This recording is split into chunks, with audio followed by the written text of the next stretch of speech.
The girl that I met at the dance, she dropped something on her way out. What was it? Oh, that's easy. A wallet. No. Oh, a fish! Welcome to the Graveyard Slot, where we talk about movies past their prime time. Here, we revisit old favorites with a fresh perspective to see if they deserve more hype or if they should stay buried. I'm Sohini. And I'm Sarah, and today we're talking about A Cinderella Story. A Cinderella Story follows Sam as she navigates meeting her secret admirer while living under her stepmother's thumb, and she struggles with revealing her own identity to the boy who turns out to be the most popular guy in school. This movie was released in 2004. It was directed by Mark Rosman, who did another Hilary Duff movie in the year following, and written by Lee Dunlap, who went on to write a few other teen rom-coms. I think it's safe to say that we both really liked this movie growing up. So we were pretty surprised to see that it has a 12% rating on Rotten Tomatoes, which seemed pretty harsh. We weren't sure if this is because the film is aimed at a younger female demographic, because those kind of films do tend to be easily dismissed as predictable, cliche, or sanitized. And you see other genres being criticized for the elements that are inherent in them as well. But usually teen films, especially teen films for girls, are more often victims of this kind of critic. Yeah, exactly. People tend to be especially harsh when it comes to this type of genre, I feel. Yeah. Like, you wouldn't necessarily criticize an action film for being unrealistic because you expect those elements to come with the genre. I think what matters is how these elements are executed, and what bothers us the most is the assumption that these are inherently bad. Yeah, you shouldn't go into a teen film complaining about elements that are inherent to the genre. Rather, it's more productive to look at how the storytelling works within those limitations. Exactly. So for this episode, we want to put our biases, whether positive or negative, aside and see if this movie really deserves such a low rating, or if it's a product of prejudice against the genre and target audience. One of the reviews I found does mention the target audience. So this is a review from the Miami Herald. It reads, "The sort of entertainment that makes you happy to be a grown-up and able to avoid the current onslaught of trite, lazy, unimaginative films aimed at teenagers." I feel like this is exactly the sort of perspective I was talking about before, where you're looking at films aimed at children, but you're looking at them from an adult's perspective. Because the kind of things you as an adult are going to find entertaining and creative and fun isn't necessarily the same type of things kids are going to like. But that doesn't mean that the things kids like are inherently of less quality. Yeah, I think my problem with that kind of perspective is a little bit different. It's this idea that kids don't deserve good movies. A lot of these reviews say, oh, this is obviously a movie for kids, which translates to this movie's bad. Yeah, it shouldn't be synonymous. Yeah, I'm over here thinking like, why are we feeding these kids bad movies in the first place? Why is that the expectation? Why is that the norm? I actually don't think that is the norm. I think there's just this generalization, right? Obviously, we're here talking about movies that we think are better than their reputation. So clearly, I think these movies are pretty good and they are for children. So I don't quite understand why we have this expectation that movies for kids should be bad. Like, why would we want our kids to have that? I don't quite understand. The thing with this review, though, I do think some aspects of the movie is quote unquote trite, lazy, and unimaginative. But as a whole, I don't think it deserves this review saying that, we're lucky we don't gotta watch this movie. Yeah, I agree with you. I do acknowledge that parts of this movie could have been better, but expecting kids to have the same taste as you is like you trying baby food and then saying it tastes mushy and it's disgusting. Yeah, I don't think this movie's brand, exactly. One of the reviews I read is slightly less harsh. It's from the San Francisco Chronicle, and it says, "It's not a terrible movie, just a disappointingly pleasant one." And I agree with this one a lot more because it acknowledges that this movie does have some redeeming qualities. Like, it's not terrible. It's a fine movie, but even within its limitations, it could have been more creative. Yeah, I agree. Although the phrase disappointingly pleasant, when you put it that way, makes sense. But to me, part of the pleasure of this movie is the fact that it's so fun and it's so visually engaging as well. There's something about the way it looks that I really enjoy.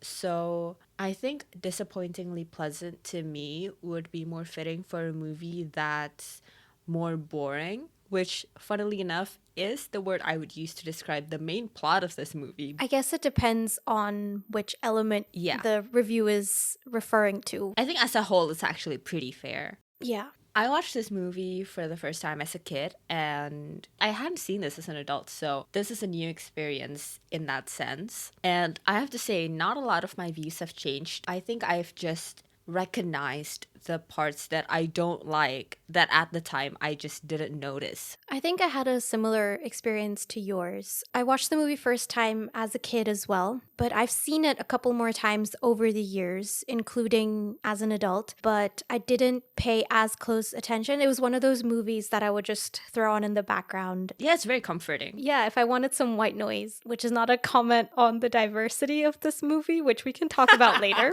Watching it again, paying close attention and giving it a lot of scrutiny, I also realized it has its faults, which I didn't notice as a kid. These flaws do stick out now, but it's not a movie I regret watching again. Yeah. Overall, I've noticed flaws, but I still had fun.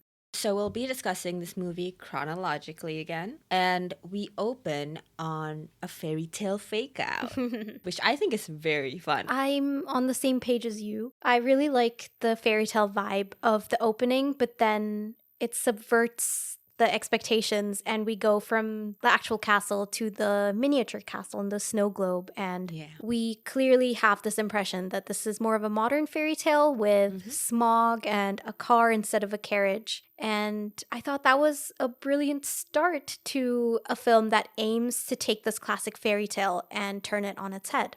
We get a whole montage about what her life is like with her dad, and they have this family at the diner that her dad owns. And he just seems to be a very admired man. I'm going to jump in straight to the conspiracy theories here. Oh God, here we go. I have to wonder, how good can the dad be if he doesn't realize how his new wife treats his kid? I was gonna say, actually, I think it's the marriage to Fiona that leads to him shifting his attention off of Sam a little bit. Because there's this moment where they take a photo after the wedding, and Sam is standing right in front of her dad, and Fiona masterminds this little plot where she drops the bouquet and Sam bends to pick it up, and that's when they take the photo. And how can he not notice that his daughter is not in that photo? So I feel like on one hand, it feels a little bit dumb, like how can you not see? But maybe it's just an indication that he's not really paying as much attention to Sam as he did before. Because from Sam's perspective, he gets into the marriage because he thinks that Sam needs a mother. But maybe it was more selfish than that. Maybe it was just that he liked Fiona. Yeah. I think it's also very important to remember that this is all from Sam's perspective. Obviously, we see him as pretty sweet and loving, but this is how Sam sees him. And she only knew him as a very young child. Your perception of your parent when you were, like she was 6 years old or something, is very different from the reality. Of course, it seems like the people at his diner adore him just as much, but it's something to chew on, how much her dad's wholesomeness was genuine and how much was Sam's rose-colored glasses. And I just think this can be such an interesting part of this. Obviously, this would be a very different story, but if as the movie goes on, Sam starts discovering this side of her dad that she never really knew, if this movie is about a coming of age story, because this is about how Sam comes into herself, right? I think it would have been interesting. That's a great point, actually. And I think it would have been even more interesting if she had realized that she's idealized her dad too much. Yeah. And that if there had been a point where she'd realized, I don't know, maybe Fiona bossed my dad around a lot and he never had the courage to stand up for himself. And if that had been her motivation to then stand up to Fiona and be like, it's not that I'm going to be like my dad, I'm going to be different from my dad. Yes. I think that would have been a bit more powerful. For sure. I would love that. We get to a scene where the dad reads her a bedtime story, and it makes me very sad. I think it may be knowing that her life will be so devoid of that care soon, and how this is kind of the last real moment she'll have as a kid. The sweetness of this scene makes it all the more painful. And it's not even like the tragedy later. It's specifically when they're being sweet. Yeah, I think it is a painful point of contrast, this loving little scene. And it's the little things we take for granted, getting to spend quality time with our loved ones. Yeah. And the fact that we don't really see this going forward in Sam's life is pretty painful. For sure. I think it's also really funny that even grown-up Sam later still believes in going to Princeton. Yes, based on the offhanded comment that her dad made that princesses go where the princes go, to Princeton. And she's just made it her life's mission to get into Princeton. Doesn't even apply to any other colleges. That's her plan A. She's getting in. No other colleges exist. It's so funny. It's hilarious. But also, it's a little sad because this is the last connection she has with her dad. And it's something that's still so tangled up in make-believe because she was just that young when she lost him. Yeah, fair enough. I guess it's a good indication of where she's at mentally. Yeah. A part of her is probably stuck in that moment. That's a great point. We jump to 8 years later, and we see Sam's life at home now. And the stepmother and stepsisters are introduced in a bit more detail. Yes. I quite liked the first scene where Sam's stepmother is yelling at her that it's breakfast time, so bring me my breakfast. I thought that was a great little twist. I love that. I do really enjoy all the minor characters in this movie, including the stepsisters and, of course, especially the stepmother. I think the sisters are peculiar enough to be entertaining. Like, they're not just mean. They do synchronized swimming. Not very well, but they do it. All I could think while we were watching the sisters in the pool is, what is the point of this? It's not adding anything to the plot. It's not telling me anything about the characters except that they are very unsynchronized. Yes, it does tell us that, but also partly to show that they're the kind of people who would spring for private lessons for synchronized swimming, a sport that the sisters aren't even good at. I really like that characteristic to Fiona and her kids. I think they did a pretty good job of showing how Fiona's burned through their money, or is burning through their money. Her changed looks with the new hair and obviously the plastic surgery. How she's redecorated the house with all the pink trims and lawn decor. Oh yeah. And the elephant, I think it's called topiary. Yes. But yeah, I think the synchronized swimming lesson is just another example of that. Frivolous spending. That's actually a great point. I didn't see it that way initially, but actually I see your point. Yeah, and of course we can't forget the extravagant Norwegian salmon. Oh yes, all the way from Norwegia.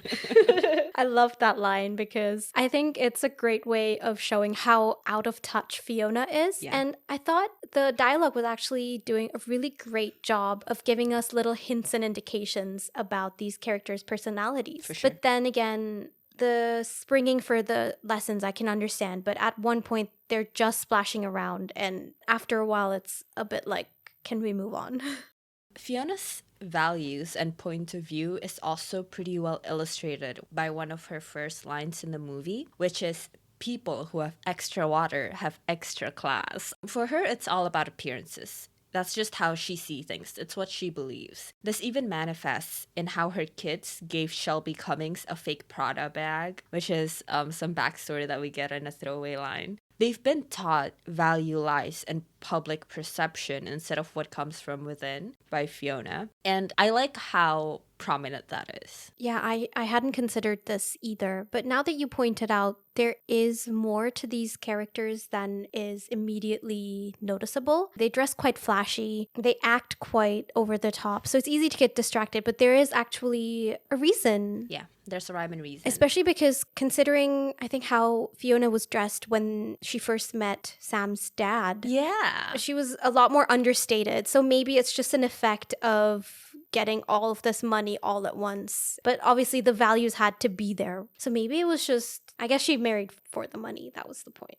The part that I wonder is if she cut into Sam's birthday on purpose. Yeah, exactly. Because obviously that was supposed to illustrate that she literally took the attention away from Sam. But I do wonder if that was that meticulously planned by Fiona. Yeah, it would be funny if in the background of the other scenes with Sam and her dad, we just saw Fiona standing there ominously in the background with like binoculars or something. Like, I'm watching be you. so funny. I'm on my way. So in the present, we get Carter's entrance. I really like his character. I think we both agreed he was our favorite. My favorite for sure. I think he's a great foil to Sam because he's so unabashedly himself. Yeah. And I know he auditions for all these different plays and stuff. He is never really dressed as himself, and Sam sees this as hiding behind different personas. Yeah. But for me, it came off as him being so passionate about this acting thing that he doesn't really care how he's dressed. Whereas Sam being embarrassed about what Carter is wearing is a really great indication of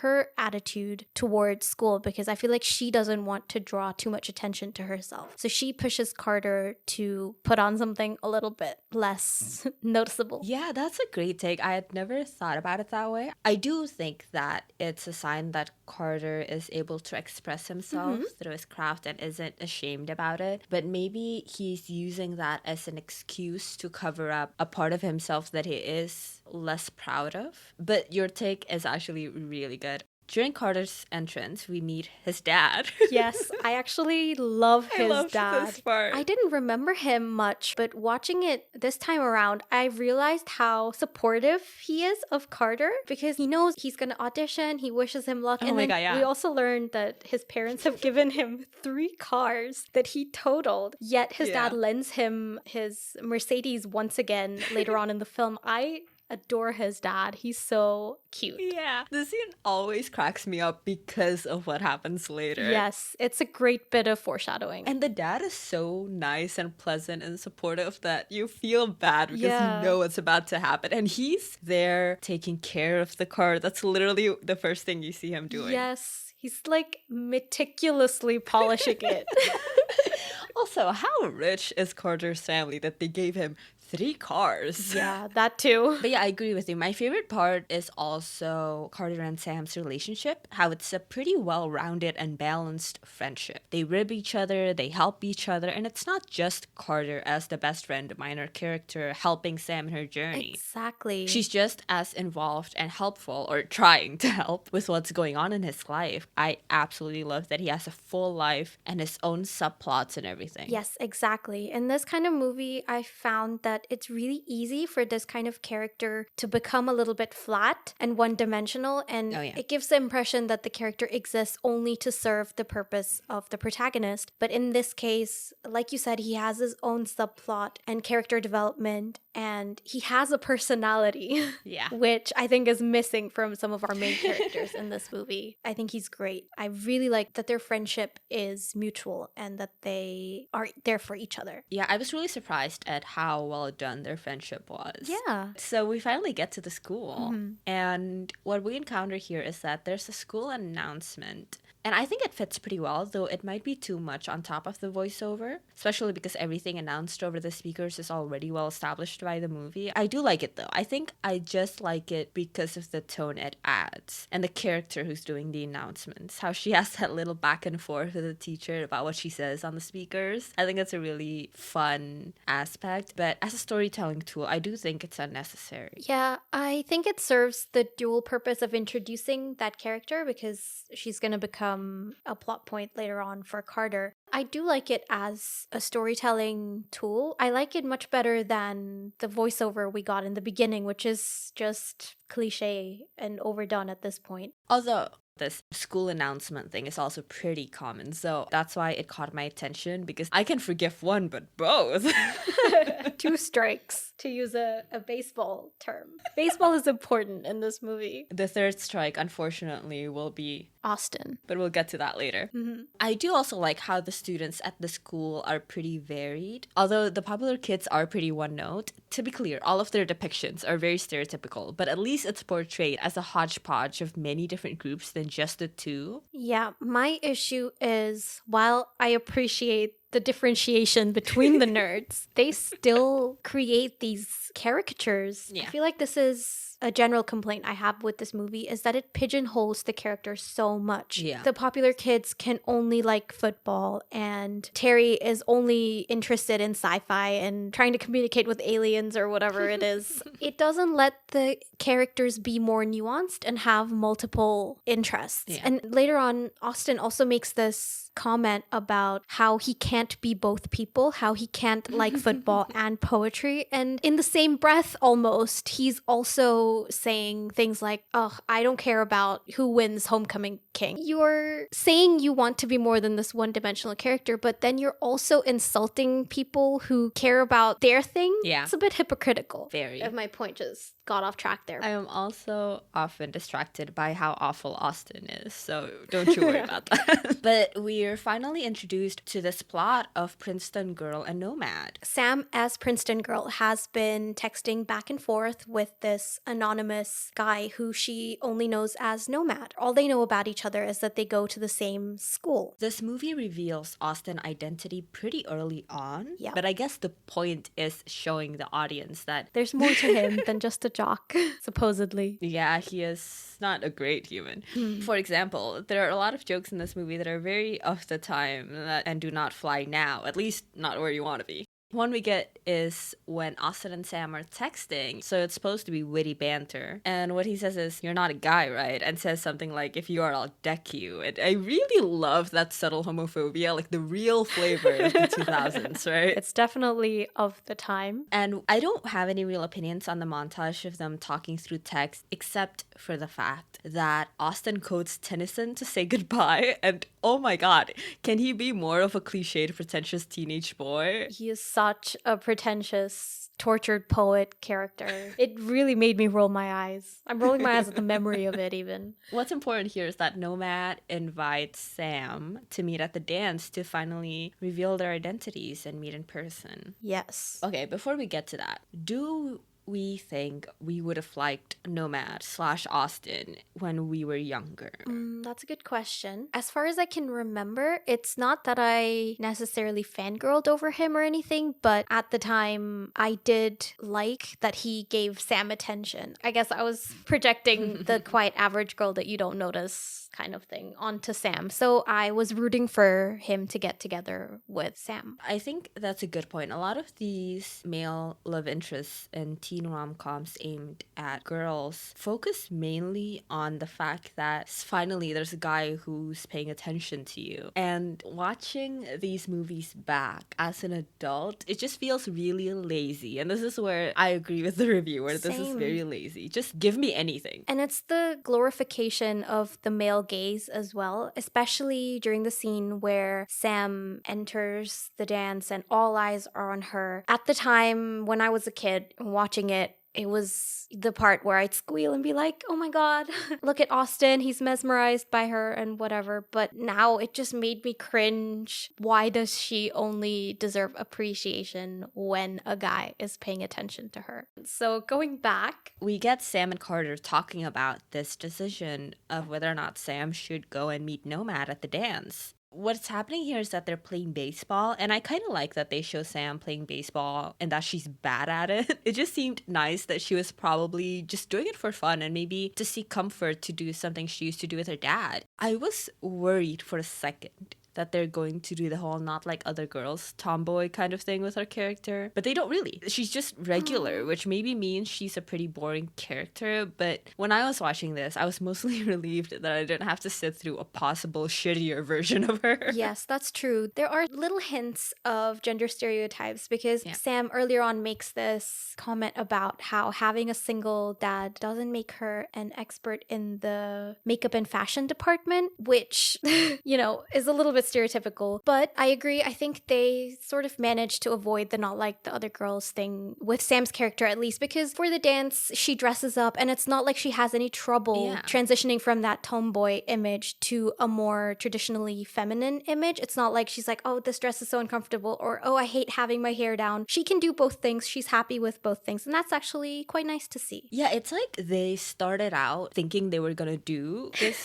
kind of not like other girls character, and then they just never went with it, which is weirdly a plus that they forgot that little detail. They forgot to do the same with Austin. Yeah. He's far too deep into the not like the other girls thing. Oh god, we'll get to Austin in time. We can't let's just push him to the side for a little while. Yeah. Oh, actually, you know what? No, let's get him back. Already?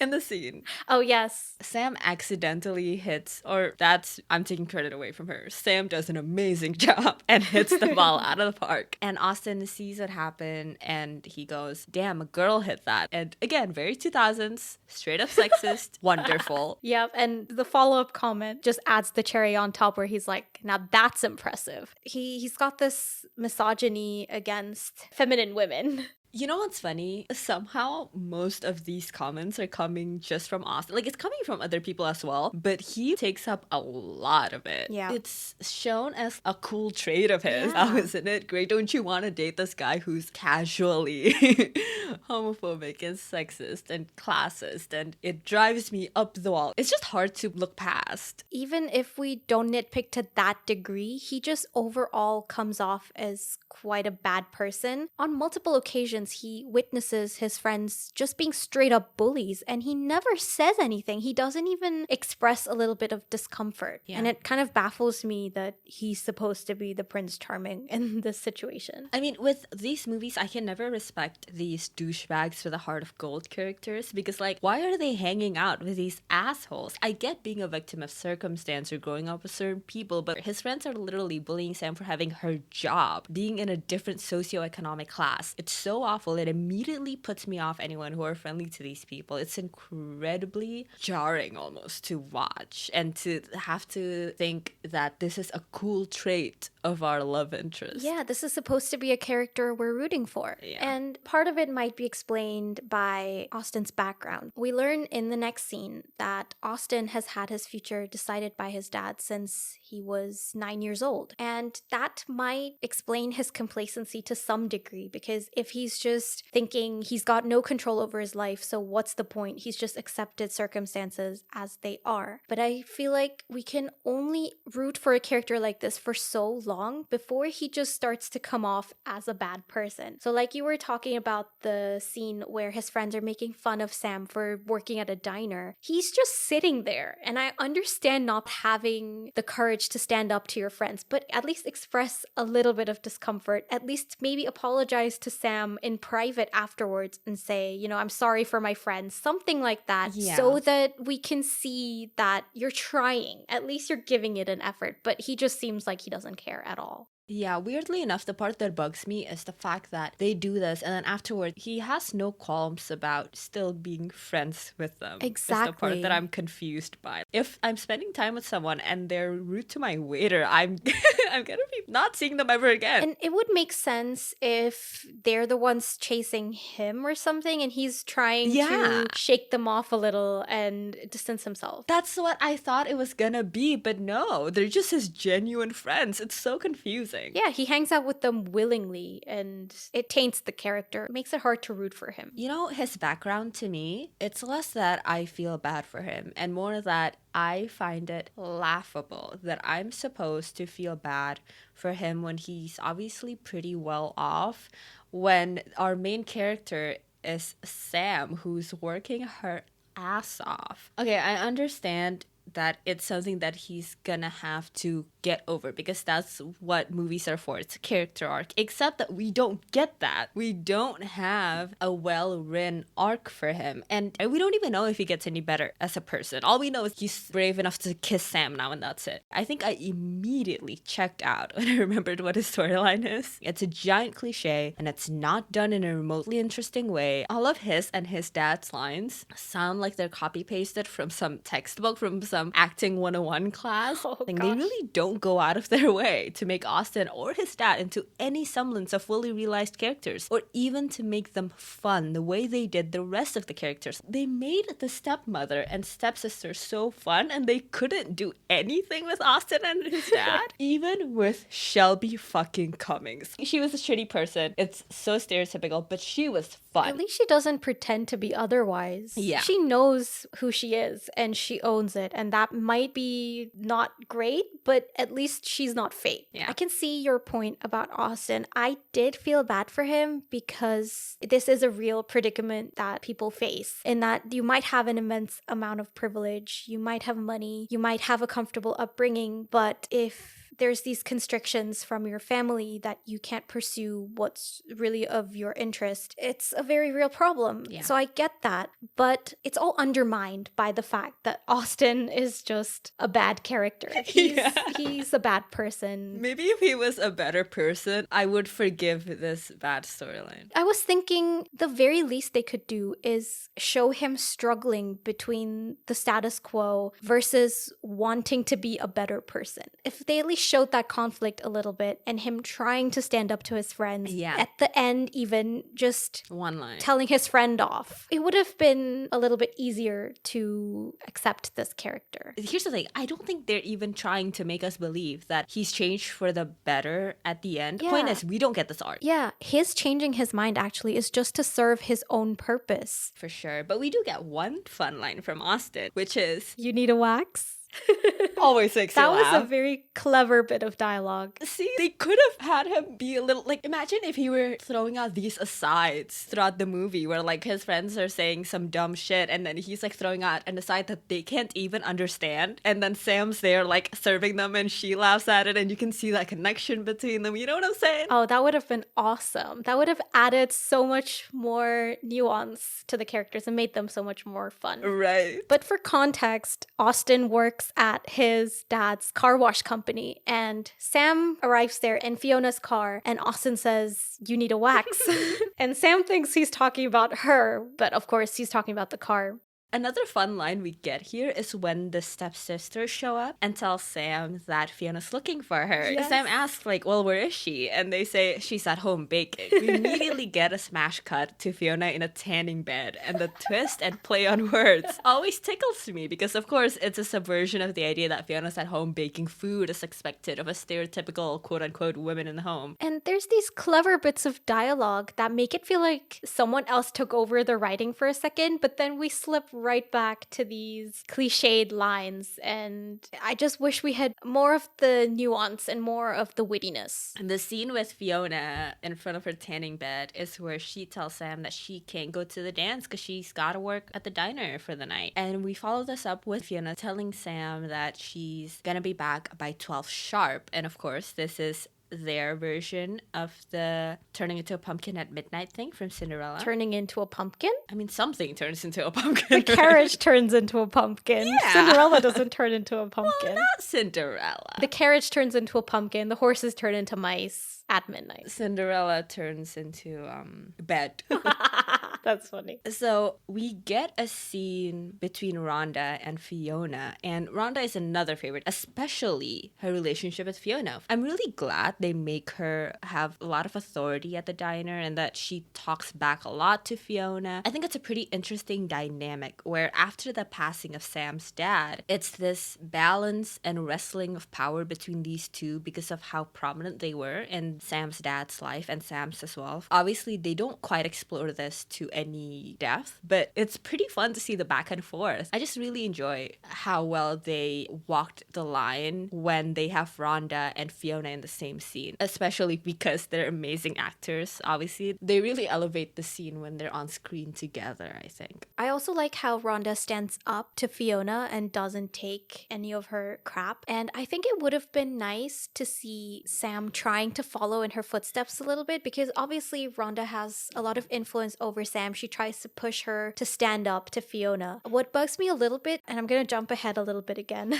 but in the turning point in this movie where Sam realizes, I'm gonna take charge of my own life, what pushes her to do so is remembering what her dad used to say about don't let the fear of striking out keep you from playing the game. Yes, this is a Babe Ruth quote. Yes, and it's something that her dad used to say to her all the time, and she by chance remembers it, and that pushes her to stand up to Fiona all of a sudden. I think it would have been nicer and a way also to build on this relationship that we've seen between Sam and Rhonda so far. If Rhonda had been the one to inspire Sam to develop a little bit more as a character. I think it was Rhonda that pushed her. It's just that every time we see Rhonda encouraging Sam to do something, she always uses her dad as a reminder. Like, your dad wouldn't want you to be at a diner the day you've got an exam. Your dad wouldn't want you to miss the dance. Your dad, your dad, your dad. And that's when Sam always listens, but it's never like, listen to me. I know what's best for you. I have your best interests at heart. So I would have liked to see that a little bit more. Yeah, I agree with you. But my favorite quote is actually from the scene between Rhonda and Fiona, which is, I'm a very appealing person. And the way that Sam and Rhonda make fun of it is a great indication that they're really close and they make fun of Fiona behind her back. But we also see Austin and his friends at the diner, and like we've mentioned, they bully Sam pretty harshly. We also get the line,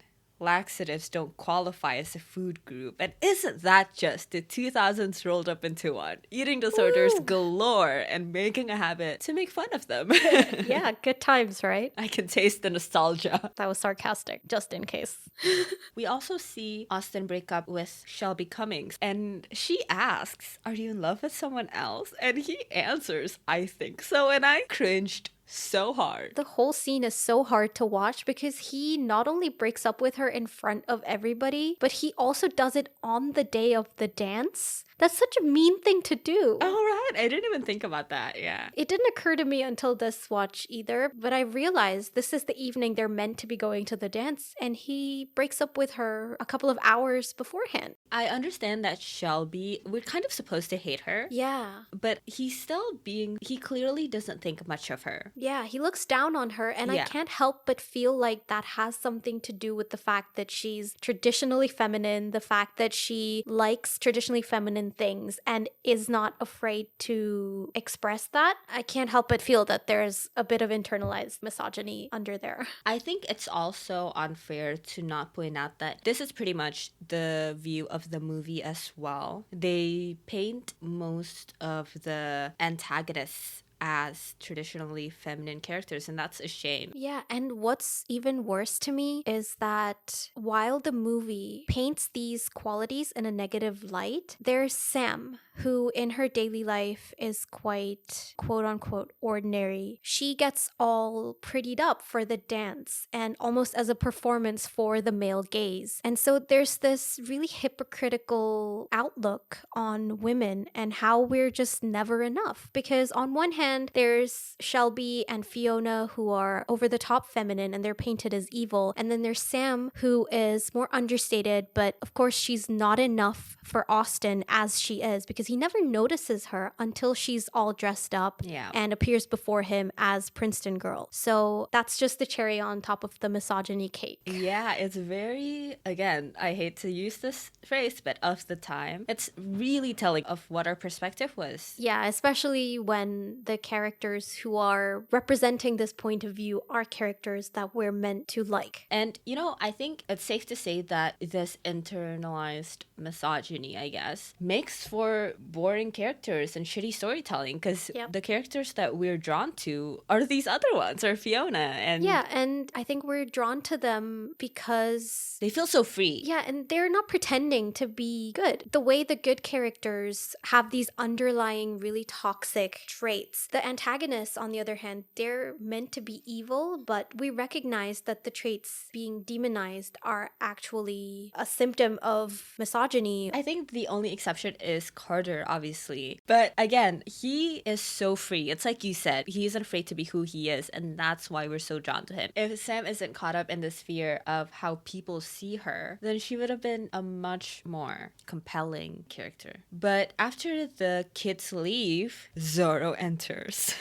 Carter is all dressed up for the Halloween dance, and he's there to pick Sam up. You know, Sam is reluctant to go because she's promised Fiona to stay and work, but Rhonda's there and she tries to tell Sam to go and meet her quote-unquote true love. Is that how she puts it in the scene? Yeah, that's how Carter and Rhonda both describe it, that she should go meet her true love, which was a little bit frustrating for me because I'm a bit tired of seeing relationships glorified to that extent, especially when the characters are so young. She barely knows the guy. She's been talking to him online for a while. She doesn't even know his real name, and they're touting him as the true love. So it's a little bit fast for my taste. Yeah, I'm putting my old man hat on and I'm gonna say kids these days need to learn internet safety. The idea of meeting your true love at 16, 17 is terrifying, especially with everything else going on during that period in our lives. But, you know, setting aside our fears, Commitment issues aside,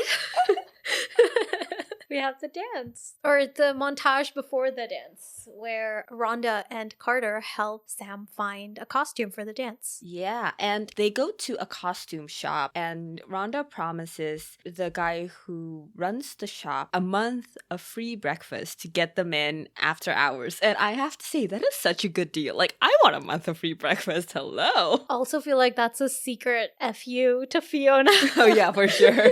Because she's like, whatever, I don't care if Fiona makes a profit. Do you think it was a proportionate payment? Not at all. Right? When he said a month, I was like, are you lending her 15 costumes? It's just one costume for one night, and he had to stay open an extra couple of minutes. I don't think so, because they have a montage where she tries out a lot of costumes. So I think it was a couple hours maybe. That's actually my next point, is it could have been 5 minutes if Sam had just picked an outfit. I feel like she unnecessarily cycled through so many different ones. Yeah. There are so many great costumes there, just pick one. And she didn't end up picking one anyway. I know. We end up not getting something from the costume shop because Rhonda has the dress in mind instead. But I still think she should have just gotten something from the costume shop. Me too. As beautiful as the dress is, it would have been funner to pick a costume. This was literally my thought. There are so many fun costumes in that shop. Why didn't she just pick one? And why did she have to go with a pretty princess dress? Because if it were me, I would want it to be something that shows my personality, and I would totally go meet Nomad dressed like a lemon or something. It'd be fine. It'd be funny.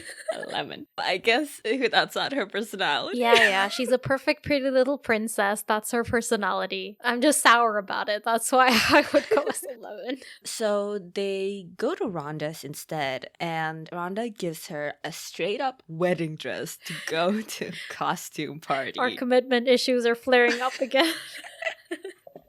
If this doesn't say pushing her into the true love thing, what does? It's a freaking wedding dress. She goes on a blind date with a guy and showed up in a wedding dress. Can you imagine?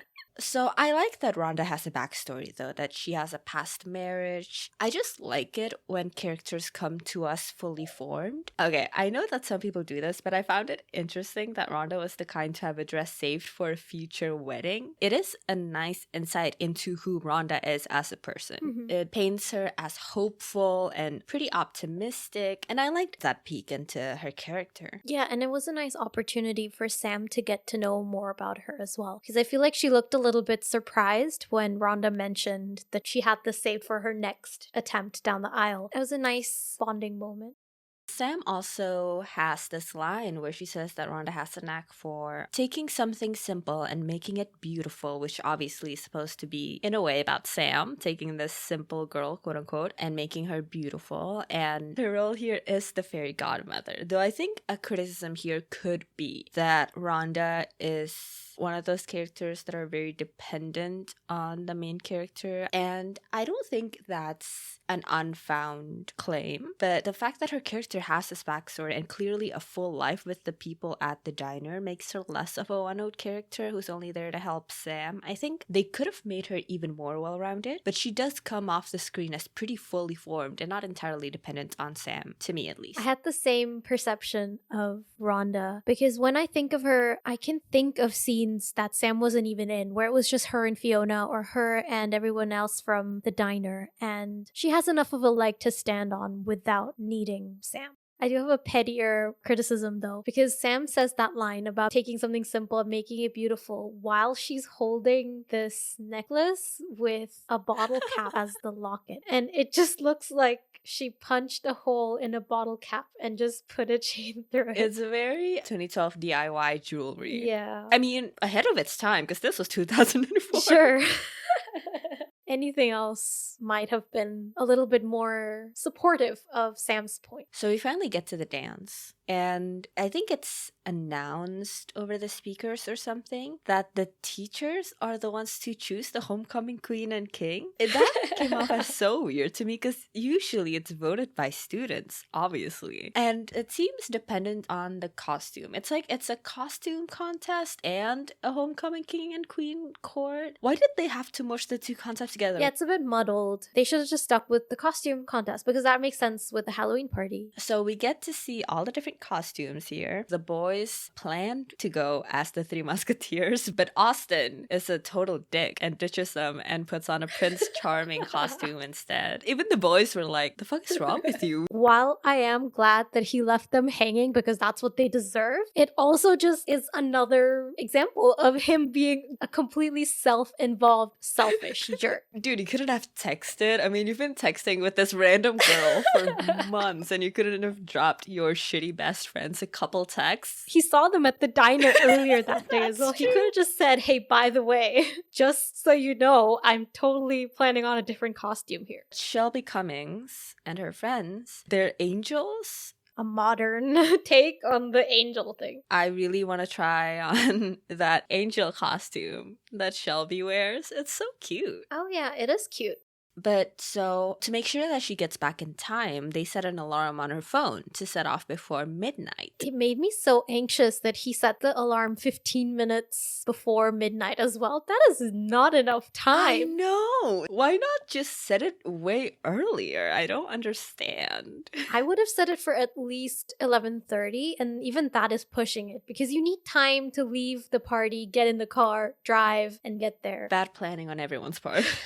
And when it's time for her to descend the stairs, she takes off the cape and is in her dress. And crucially, she's wearing a mask that they found at the costume shop, so no one knows that she's quote-unquote diner girl. Nomad asks to meet her under the disco ball at a specific time. And the first guy who approaches her is Terry. Yes. And I do like the Nomad fake out with Terry. I thought it was fun. It's a chance for us to see how Sam reacts because obviously she doesn't know. And I don't think she dismisses the idea right away. Like, she's not mean about it or anything. So I think that speaks positively to her character. Yeah. Although when Austin does appear, the both of them totally disregard Terry, which I thought was pretty mean. So my opinion about Sam went up and back down. Well, my take on that scene is that she treated Terry and Austin the exact same way in the sense that she couldn't look past her preconceived notion about either of them because when she thought Nomad was Terry, she was like, oh, I don't think it's gonna work out. I don't think I'm into you. And when she found out it was Austin, she was also like, I can't date Austin Ames. That's a good point. It's not like she was thrilled that it's the popular guy instead of the sci-fi geek. That's a very good point, actually. She was bummed that it was both of them.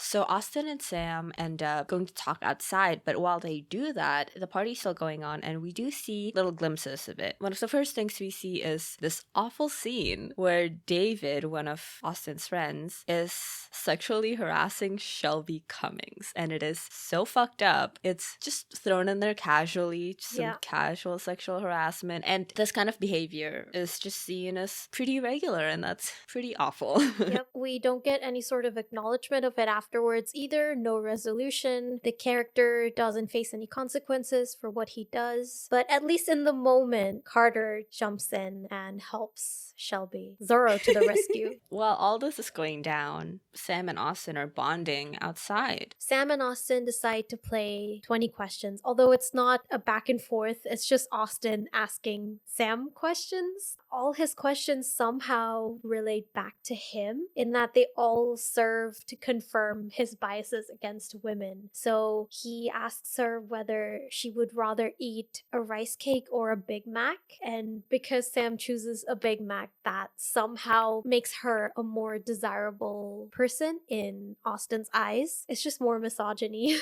And Austin telling her all of these sweet nothings, like how he'd remember her eyes, he ever saw them, how he would have remembered her if they'd ever met before. And it all comes out as such backhanded compliments because he has seen her before. So we already know that's not true. We already know that he saw those eyes and he does not remember. Because she even tells him that they have met before, yet he still... And he still says it. Yeah. He says it right after. I'm like, Austin, honey, use your brain to listen to what she's telling you. Yeah, and I guess this brings up Austen not recognizing Sam, even though he's met her, he's talked to her. I don't know that it reflects very positively on him, because yeah, it's true, she's wearing a mask. Even her stepsisters can't recognize her, but no one interacts with her as closely at the party as Austen does. He should be able to place her, but he doesn't. So I just feel like this is another instance of him being so self-absorbed that he just has not noticed Sam at all. It also says a lot about how he doesn't care to pay attention to the people around him. Mhm. And you could even take this farther and say he doesn't care to pay attention to people with Sam's job. To him, that's just white noise. Point is, he's just not a great character, and Yeah. every passing moment just confirms that. Yeah, it's almost hilarious how much of a failure the way they wrote Austen is. Yeah, I think the conclusion here is clear. Austen is the real villain of this story. But we finally get the scene where Sam's rushing home and she goes back to the party, and we hear through the speakers that it's time for the winners. And lo and behold, it's Prince Charming and Cinderella. And can you imagine losing the costume contest to Prince Charming and Cinderella? That is not a good costume. It is not even a little bit creative. They didn't even do anything fun with it. I would have been livid. Yeah, I think the stepsisters even had a more fun costume. But she goes to find Carter because he's her ride, and Ah, yes. He and Shelby are having a little moment. he's had this crush on Shelby Cummings for the entire movie since his entrance. Yeah. If I was Carter, I'll toss you the keys. Yeah, exactly. And the whole time they're driving home, she is encouraging Carter to speed because at the same time, her stepmom and stepsisters are also on the way home. So she's trying to race them. I feel like if she had just driven herself, we could have avoided a lot of stress. This is a sequence that's pretty fun. Mhm. One of the stepsisters steps on the gas and her foot gets stuck. So the car is racing down the streets, and it's this Pure chaos is just so absurd and outlandish that it kind of Yeah, works. I agree. There are a couple more moments like this later on in the film where they really just go for it, and it ends up being pretty funny. And I just wish they had adopted this tone for the whole movie and also applied it to Sam and Austen and just made them more quirky and whimsical and just had fun with it. Because compared to these moments, the moments between Austen and Sam just come off so bland and forgettable. You have so much more fun just watching. the other characters. Yeah, and they don't take themselves too seriously, I feel. Whereas with Austen and Sam, they're trying to get us to like them, I guess. They're trying to make it romantic, but it just comes off as underwhelming. It seems like Sam doesn't make it in time. We only see Fiona arrive until suddenly Sam pops up from the back, all covered in flour, as if she's been there the whole night. And we get a shot of Sam in the diner getup, but with the giant poofy dress beneath. And I really love that. I wish that was like the cover for the movie. Oh, that would have been interesting. Right? Yeah, I think that would have been a lot more eye-catching. It's also very Cinderella. Because it's like she's forced into this role as the worker in the family and she's trying to break out of it. It would have been really cool. But what's happening outside is that Carter is still in his car. He's just dropped off Sam. Now he's relieved. The car has made it. The car is unscratched. Everything is fine. He's just about to back out of the parking lot and leave. But then at the same time, Fiona and the stepsisters are about to leave as well. And they just accidentally veer into his path. And to avoid them, he swerves and hits the sign. And for a moment, it seems like it's okay. It's just like a tiny dent. But then the whole diner sign comes crashing down onto the car. And it's just a whole disaster. I had to close my eyes because I just was remembering Carter's dad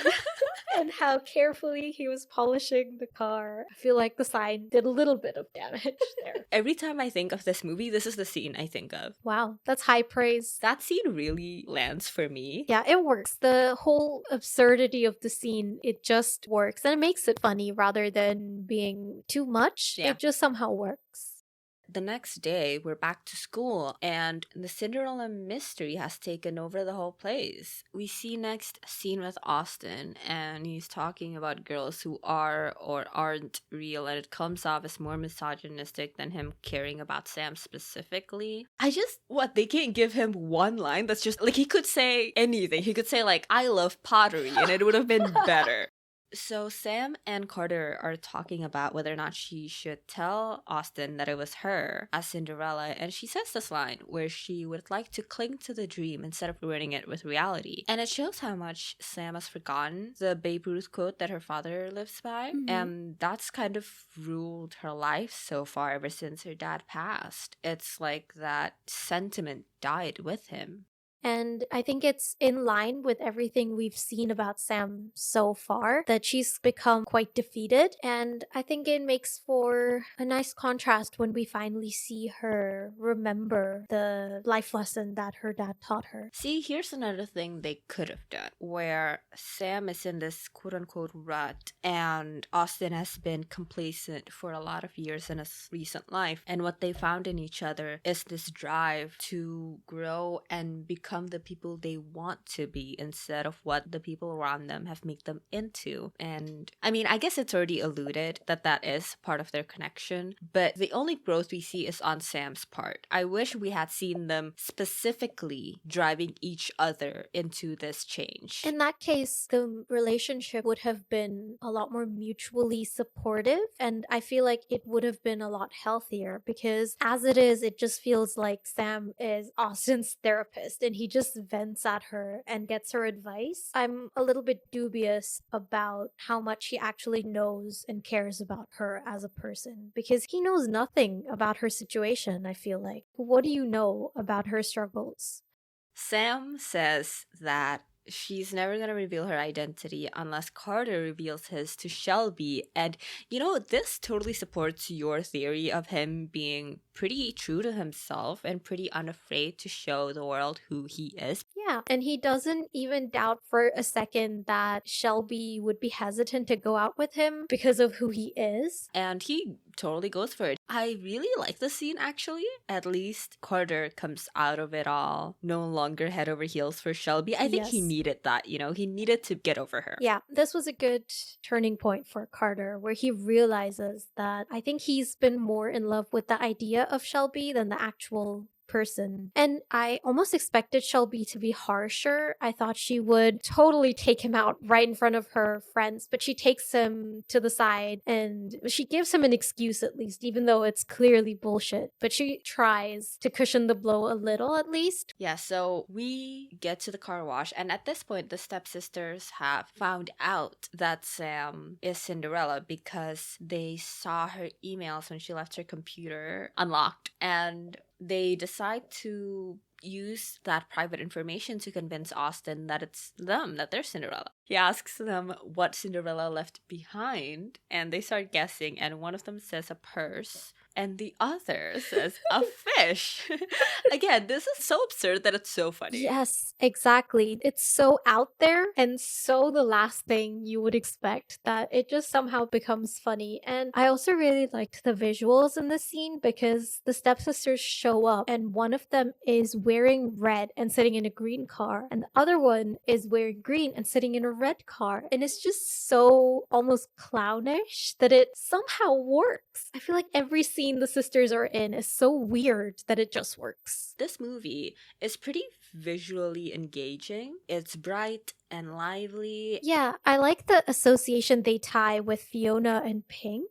So the house becomes pink, the diner becomes pink, Fiona is often wearing all pink, she's got a pink tanning bed. This use of color that's pretty fun. Maybe not clever, but fun. Exactly. And the diner is such a fun setting. Yeah, that's true. It's very recognizable. One of my favorite things about movies is actually set design, because you want to be sucked into this world and you want it to have a certain look, a certain feel, and I think this movie does pretty well at nailing the look that they were going for. Yeah, I guess in a way it's almost a compliment that I didn't notice anything because everything just fits so well and it serves as a really perfect backdrop for even the absurd moments in the story. It helps me believe what's, with the scene that's about to happen, for example, I would be very doubtful and, be like, okay, that would never happen. But somehow the settings, I think they help. But what actually happens in the car wash is that the sisters get into a fight. They end up going through the car wash with the cars. And they get hot wax poured all over them. They come out looking like Angelica's doll from Rugrats. And there's this really funny part where they are screaming their heads off in the car wash, but all we see is Austin sitting there and there's a faint scream in the background and he's sort of looking around. It's clear the expression on his face is like, do I hear something? And that bit of contrast was really funny. Yeah, and then he dismisses it and goes back to brooding. Of course he does. And we get that talk at the diner between Sam and Austin, or rather, Austin talks at Sam. It's kind of painful to watch because Sam is trying to break through and finally tell him this thing that she's been keeping a secret, and he's just not there. He's just in his own little world. He doesn't see her. Okay, maybe in the beginning we could give him the benefit of the doubt and say, okay, he's only seen her in the diner for a little bit, so when he sees her as Cinderella, or as Princeton Girl rather, okay, maybe he won't place her immediately. But then he interacts with her again face to face at the diner and he still doesn't realize that it's her. Yeah. Even though she's saying all these really similar things that they've already talked about before, her voice is really distinctive. So I just feel like he only will pay attention to Princeton Girl, but he doesn't give a damn about Sam. He doesn't actually like Princeton Girl. He likes someone who wants to listen to him. Yeah. Which is fine in the sense that, he's never had anyone who actually wants to listen to him. His Fair. dad is clearly dismissing all of his concerns, all of his interests. But that doesn't mean that you like Princeton Girl. It means you just need better friends. Yeah, I think he's misreading whatever feelings he has for Princeton Girl. Because you're right, he just wants someone who will listen to him. And that's why he finally gives Sam the time of day because, well, partially because she's listening to what he has to say, and what she is saying is seemingly confirming what he's thinking. He just wants someone to confirm and validate his feelings. What's sad to me is that the scene following this, Sam tells Carter that they had a talk, and I'm like, honey, you guys didn't talk. And it's unfortunate that we were supposed to see this as them connecting. Yeah, there was no connection. But during the pep rally, oh dear God, the stepsisters have gone to Shelby Cummings and her friends and fabricated this whole story about how Sam deliberately broke up Shelby and Austin. They devised this whole plan to humiliate Sam in front of the whole school, and it's very, I guess, in line with the rest of this movie. It's a very over-the-top evil scheme where they basically reveal the whole story, but in a very twisted way, in the form of a play. My main thought during this scene is, why is everyone so amused by what's happening? Because I feel like in real life, people would have just been confused about what was going on, because this is supposed to be a pep rally, and all of a sudden they're telling the story about a poor girl who wanted to be a princess, but she wasn't good enough. She was just a diner girl. And I feel like in real life, were this to happen, people would have just been baffled. Yeah, I agree with you.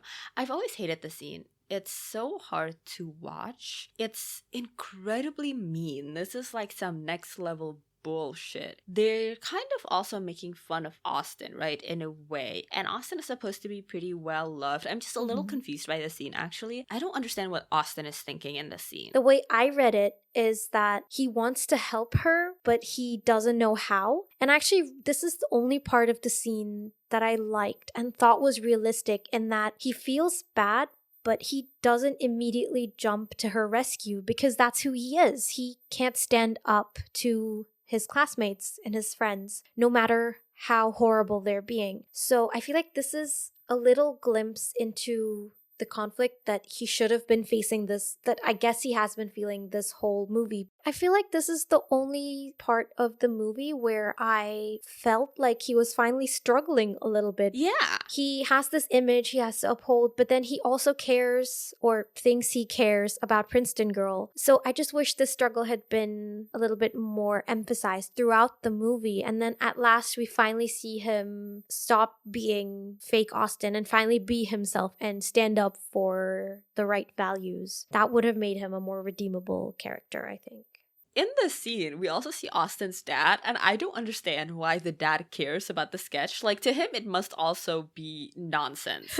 Yeah, that's a really good point, because he's constantly tugging at Austin almost. He's like, he keeps leaning over his shoulder and demanding, like, what is all this about? But I guess that's just another external pressure on him to maintain his image as football star and nothing more. So Sam is sulking at the diner, and this is the scene where we finally see her stand up for herself because she's had enough of it. And what prompts this is, or what starts this rather, is Rhonda telling her that in many ways she is very lucky. She has people who believe in her. The only person who doesn't believe in her is herself. And to me, this is less an uplifting moment than it is a moment that shows how blind Sam has been to the people in her corner. Like, I think it's such a disservice to this family that she has, that she's been acting like she has no one. You're right. It's like you said, Rhonda has been there for her all this time. Like, obviously it's nice to hear what Rhonda thinks her dad would feel, but it should also matter what Rhonda would want for her. She's the closest thing you have to family right now, and the closest thing that you have to a parent. And it's sad to me that so far, at least, she hasn't been treated as if she's worthy of that care and respect.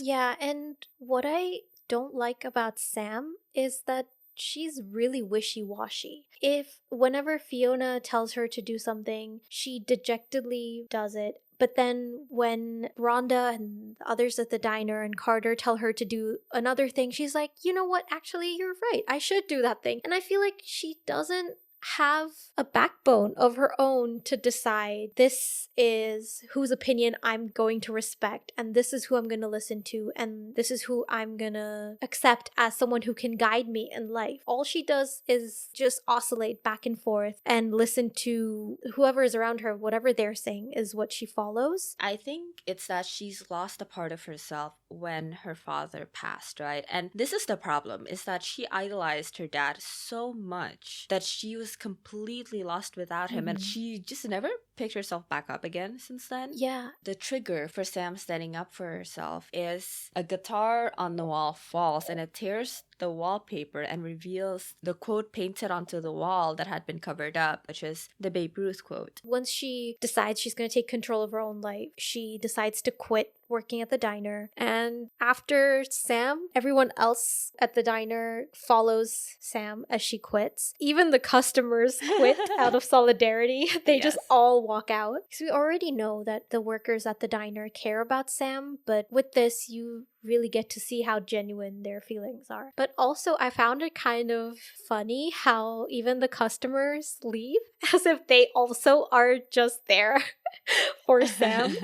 I think this would have been a really great way of giving Sam more of a personality if she interacted a bit more with these customers and she knew who the regulars were and what their orders are, and she knew stuff about their lives, and like almost in comical detail if she was like, hey, is your cat still making that squeaking noise? And instead of just like watching her just sort of walk around with a plate of pancakes or scrubbing the floors, if we saw her interact with these people a little bit more, I think that would have made the scene a little bit funnier, but also would have given Sam more of a personality. For sure, and the scene would have been much sweeter because we have this emotional connection to the diner patrons. So we finally get to the climax, which is the game. Sam decides that now that she's got a spine, she's gonna go and confront Austin as well. So what she does is she storms into the locker room. To me, the scene is really cringy. It is cringy. It's hard for me to watch. I think it's because everyone is watching, and to me, this is something so private. See, even Shelby had the decency to pull Carter aside, even when there were just two people there. But Sam just puts Austin on blast in front of all his teammates, which is a little bit harsh. Yeah. Maybe that's the push he needed because he does care about his image a lot and he's been trying to maintain it in front of the same people. But I understand that she's frustrated with him, but it just shows a disregard for the way he feels and for his comfort zone. I especially don't like that it's the boys' locker room. It's a very private place. Yeah. I also feel like the speech is a little lackluster. I don't think it's the line I think that really gets me is waiting for rain in this drought. Pointless and disappointing. Maybe I'm the only one who feels this way, but it's very like third grade metaphor kind of thing. She should have quoted Tennyson. Might have worked better for her. I'm not totally convinced that this is what would get Austin to change his mind. In this scene, he's also starting to say something, and I can't fathom what he could possibly say. I guess maybe he's just trying to explain, give me a chance, I'm trying. But I feel like Sam does the same thing in a way to Austin that he did to her before in the diner scene where he just talked at her. And now she's just talked at him and left and not let him say his piece. I feel like that's the climax of this whole movie and the resolution. It's just Sam standing up for herself to Fiona, to Austin. And the getting Austin part is almost like just icing on the cake. Because at that point, it doesn't really matter whether or not she gets Austin. Yeah, I agree. Sam gets closure, basically. And it doesn't have to be that she gets together with Austin for that to happen. So Carter is there and he's about to go to the game. But my question is, why does Carter want to go to the game? I don't really understand. Yeah, it comes kind of out of nowhere. He doesn't even know the rules. Yeah. But it was really sweet. They have a little moment. Yeah, it was really lovely and genuine. And you can see Carter really cares about her. And she cares about him.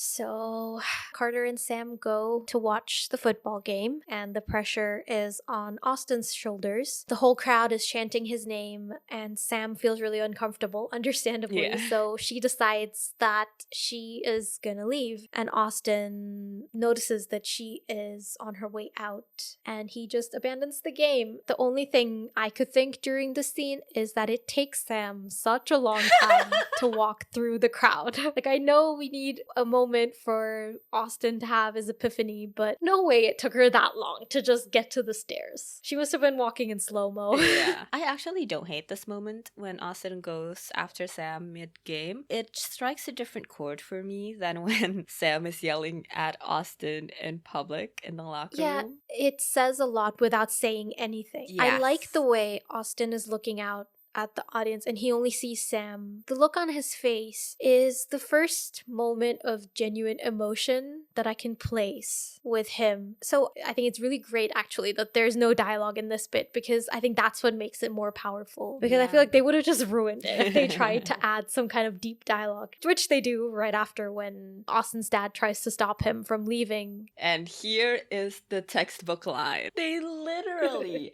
have the lines, you know, you're throwing away your dream. It's so bad. Why? Just phrase it any other way. These are the exact words people use to make fun of this trope. Obviously, it's clear throughout the movie that they are able to write clever, witty dialogue now and then. Exactly. Definitely not one of the film's most original moments. So Austin runs after her and they kiss. And it starts raining. A little on the heavy-handed side, but I'll give it to them. I kind of like it. Yeah, only because the drought has been alluded to throughout the movie. Yeah, over and over and over again. I wish Sam hadn't said it in the locker room. I feel like that would have made it less obvious because the drought actually underscores her waiting throughout the movie. I feel like this would have been a subtle enough moment. Yeah. They sub a guy in and they win the game. Everyone's just so happy. There's rain, there's kissing, there's football. What else can you want?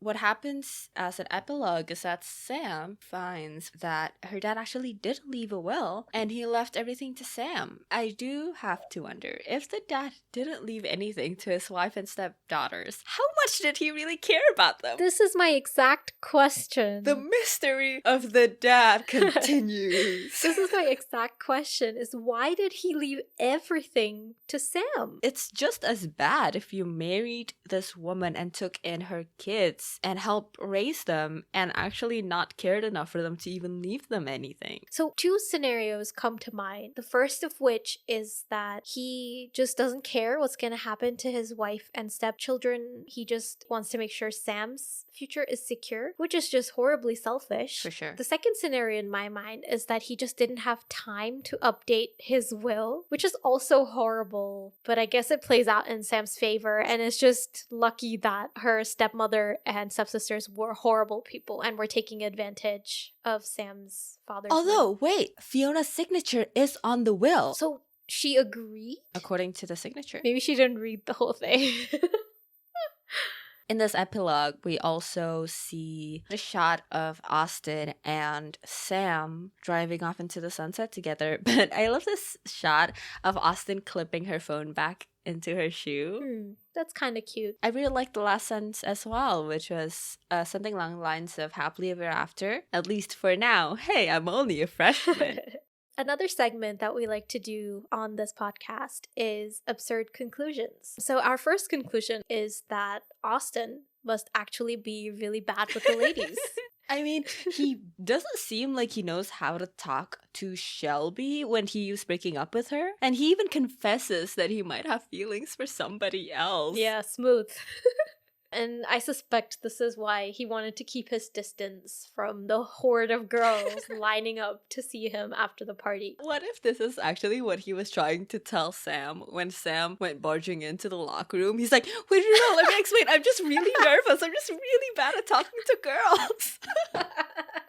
You know what? In that case, I do feel a little bit of sympathy for the guy. So another absurd conclusion is that Carter is actually really unlucky. You know he's a careful driver because he refuses to speed when he's driving Sam home. But somehow he's totaled 3 cars before this. So Carter is a magnet for freak accidents. It's also why when he's talking to Shelby, he just gets drenched by the pool water. You know what? I feel like we have the wrong absurd conclusion when it comes to Carter. He's actually insanely lucky because he totaled 3 cars, but he survived. He almost got hit by that gigantic sign, but he survived because he got out of that car to check on that little dent. When he falls during his fight with that guy, he survives that fall while the other dude gets a pumpkin stuck on his head. Oh, that's true. Our third and final conclusion is that it was Fiona's evil scheme all along to target Sam's dad and lure him in to marry him for his wealth. If you look really closely, I'll bet you can see Fiona in the background of the montage of Sam and her dad. Just when they're playing baseball, when they're at the diner, you can see Fiona standing way in the background wearing a trench coat and a hat and binoculars, watching them preparing to make her attack. She's in the bushes. Yeah. She stacked her stepdaughters on top of each other and they're all in a trench coat. So now that we've discussed this movie in excruciating detail, I think I still enjoy this mostly as much as I did when I was younger, but the whole Austin thing really bugs me this time around. It's hard to get past how awful Austin's storyline is. I've had a similar experience. I still enjoyed this movie, but for completely different reasons than the reasons I would have as a child. I think as a kid, the focus was Cinderella finding her prince, but now that I'm looking at this movie from a fresh perspective, it's less about the prince, it's more about finding those little moments of whimsy that the movie manages to squeeze in. And surprisingly, it comes from these characters that we're supposed to hate and that I did probably dislike as a kid. But as a more mature viewer, I can now see that they have more personality and charm than Sam and Austin combined. So I do still like this movie, but for completely opposite reasons. So, would you actually recommend this movie though? Surprisingly, I think I wouldn't.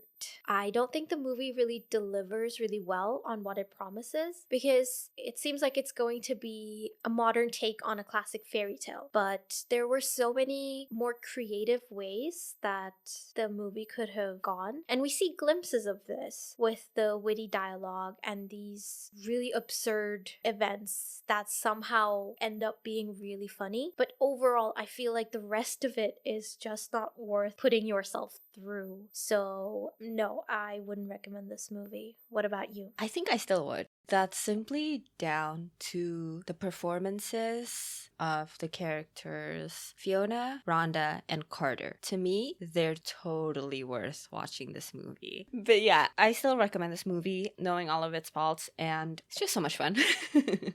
So that's all for our episode on A Cinderella Story. Next time, we'll be discussing Morning Glory. If you have any thoughts to share on the movie, send them in at graveyard_slot on Twitter and Instagram, or email us at thegraveyardslot@gmail.com so we can share on the podcast. If you enjoyed this episode, please rate and review. Thank you for listening, and we'll see you on the next episode of The Graveyard Slot.